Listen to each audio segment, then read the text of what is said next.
And now for something completely different. I'm doing this video about inspiration and innovation. So what I got with me right here is this roll of high friction materials, what I want to call it. If you've ever seen this stuff, you can get it in the kitchen section of your department store. It's soft, a lot of friction to it, and it usually goes in your utensil drawer. You know, you lay it out straight and you keep things from sliding around. Now why would I have this material, this high friction kind of stuff? I want to put it on the bottom of my shoes. I want to think of something different. I want to hack my shoes. So I want to ask you guys if you think it's a pretty good idea or cheating or whatever. So I took my favorite shoes here that were really good for running and styling, I think, but awful for ninja competition. They had nothing, they were worn down and they had no kind of grip whatsoever on the bottom. So I decided to go to the local hardware store, get some silicone, yeah, some high quality silicone there from the kitchen section and bathroom section, and then I cut this friction material to fit. So let's see if it focuses on there. There we go. So what do you guys think? I haven't actually used it myself yet.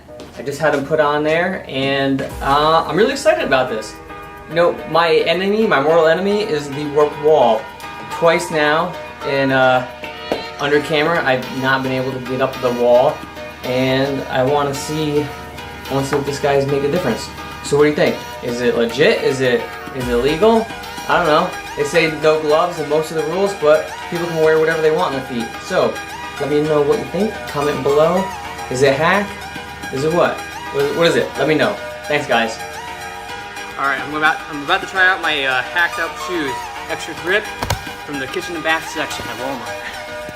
Here we go, warp wall.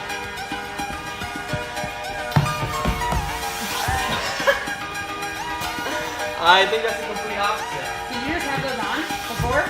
No. Long story short, do not do what I just did. It was the absolute worst. Now, I'm not saying don't innovate and don't try to create something new, but don't do what I just did, putting that grippy stuff on the bottom, because it was absolutely the worst idea. Now I was hoping to get at least a few runs out of it before it completely disintegrated, but that's just not the case. I don't have the right adhesion material, and the grippy stuff it's not durable. If you're looking for a one-trick pony, it might work in theory, but you know what? Bill Bowerman, one of the co-owners, co-creators of Nike, he was tearing apart shoes all the time during the late 60s and early 70s, and they would last barely a race. They sometimes fall apart in the middle of a race. So it just goes to show there is room for improvement in the ninja obstacle shoe market. It's a tiny little niche, and I think I could be onto something, but just don't do what I did. Alright, thanks again for watching.